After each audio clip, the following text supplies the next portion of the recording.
அனைவருக்கும் வணக்கம். இது பிஎஸ்என் கிச்சன் யூடியூப் சேனல். இன்னைக்கு நம்ம வந்து சிம்பிளா டேஸ்டியா மஞ்சள் பூசணிக்காய் வச்சு ஒரு கூட்டு எப்படி பண்றது அப்படிங்கிறத பார்க்க போறோம்.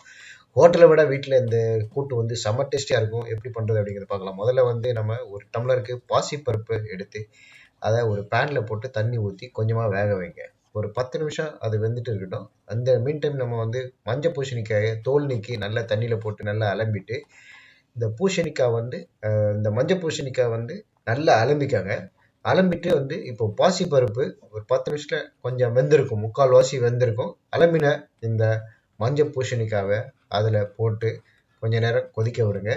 அதுக்கப்புறமா நம்ம வந்து இதில் கொஞ்சமாக மஞ்சள் தூள், உப்பு, பெருங்காயம் இதெல்லாம் ஆட் பண்ணிட்டு நல்லா கொதிக்க வைக்கணும். இந்த மஞ்சள் பூசணிக்காய் வந்து பார்த்தீங்கன்னா ஒரு 4-5 பேர் தாராளமாக இந்த கூட்டு வந்து சாப்பிடலாம்.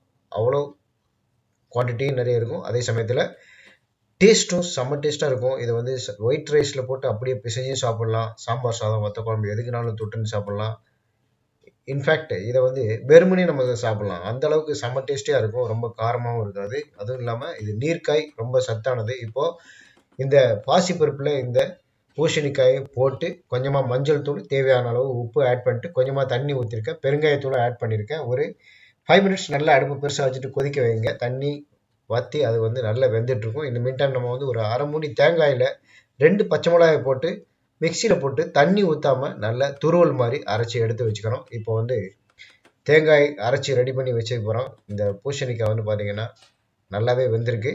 இப்போ வந்து நம்ம அரைச்ச தேங்காய் விழுது அதில் வந்து கொட்டிடுறேன். ஒரு 5 மினிட்ஸ் நல்ல கொஞ்சமாக தண்ணி ஊற்றிட்டு ஒரு 5 நிமிஷம் நல்லா கொதிக்க விடுங்க. 5 மினிட்ஸ் நல்லா கொதிச்சிங்கன்னா போகிறோம், கொதிக்க வச்சிங்கன்னா போகிறோம். இந்த கூட்டு வந்து சாப்பிட்றதுக்கே தயாராகிடும். வேறு ஒரு பாத்திரத்தில் இதை ஷிஃப்ட் பண்ணிட்டு நம்ம வந்து கடைசியாக இந்த கூட்டுக்கு ரொம்ப முக்கியமானது ஒரு சின்ன சட்டியில் தேவையான அளவுக்கு சமையல் எண்ணெய் ஊற்றி கடுகு, உளுத்தம்பருப்பு, கடலைப்பருப்பு, கொஞ்சமாக சீரகம் போட்டு கருவேப்பிலை போட்டு நல்லா தாளித்து அதில் கூட்டில் கொட்டிட்டீங்க அப்படின்னா இந்த கூட்டு வந்து சாப்பிட்றதுக்கு தயாராகிடும். ரொம்ப டேஸ்டியாக இருக்கும். எல்லாருமே விரும்பி சாப்பிடுவாங்க. ஹோட்டலை விட இது வீட்டில் செம டேஸ்ட்டாக இருக்கும். இதே மாதிரி நீங்களும் செய்து பார்த்துட்டு நம்ம வீடியோ பதிவுகளை உங்களோட கமெண்ட்டுகளை தெரிவிங்க. மறக்காமல் நம்ம பிஎஸ்என் கிச்சன் யூடியூப் சேனலுக்கு சப்ஸ்கிரைப் பண்ணுங்கள். அடுத்தடுத்த இது போன்ற வெஜிடேரியன் சமையல் வீடியோக்களுக்கு வீடியோ பிடிச்சதுன்னா லைக் பண்ணுங்கள். எல்லாருக்கும் ஷேர் பண்ணுங்கள். நன்றி.